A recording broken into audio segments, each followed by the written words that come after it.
first he was charged state-wise.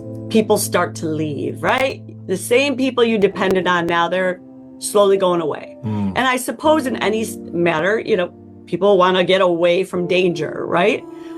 It's a human instinct. However, what happens to individuals like Diddy or R. Kelly, who are used to having these people, you know, friends, bodyguards, whoever it is, around them 24/7, they have extended themselves for them, and then you get charged with something and they flee. It is such a dehumanizing feeling. I know that that's how R. Kelly felt. I personally, one of the things I was responsible for was talking to some of his prior boys, for lack of a better word. Some people weren't answering their phones. It is crazy. And I get it in the one hand, right?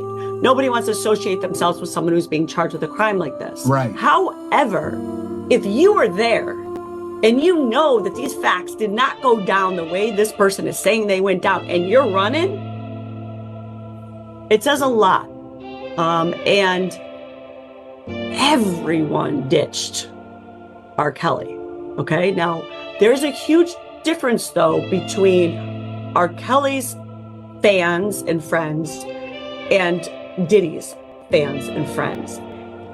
R. Kelly kept his like grassroots friends, people that he had worked for him. It wasn't celebrities. He didn't branch out and do things because his gift, for lack of better words, was singing. Where P. Diddy surrounded himself always with the best of the best, the actors who are the, you know, the best actors, the elite. I don't even have to go into all the people that he's named. Right. There is a video on YouTube, and it's on every social media, where Diddy names off all these people, okay? And at the time, which was prior to his arrest, I'm not sure that the world really knew what that was about, right? At the end of it, he says something to the effect of, you know, all these people knew they had a responsibility to me to call me and take my calls back in around Easter, he claims, because and that was posted around that time, 6 months about before he got arrested. If I'm going down, y'all going down with me. Here we go. What that is, and I've talked about this with R. Kelly, okay? He is saying, listen, guys, none of y'all are calling me back. None of y'all are listening. None of y'all want to talk to me now. Well, guess what? I'm going down, and that's fine. But you're going to go down with me. I said that so and many it's times. just so, it's fascinating to watch it, not know what it is, and then all of a sudden we can kind of put the pieces together. So originally, I would say to you, I wouldn't think that Diddy would snitch. The old saying, you know, snitches end up in ditches, right?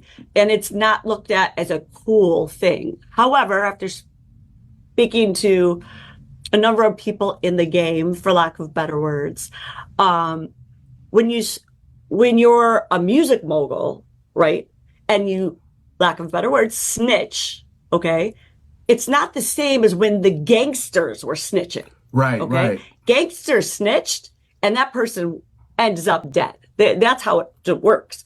But these are worlds of not gangsters with R. Kelly or with P. Diddy.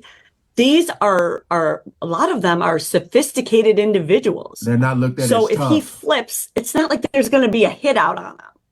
So it's just a very different world. And I would say that it is very possible when Diddy recognizes that they have as much information as they do, which he's not going to even know it all for quite some time.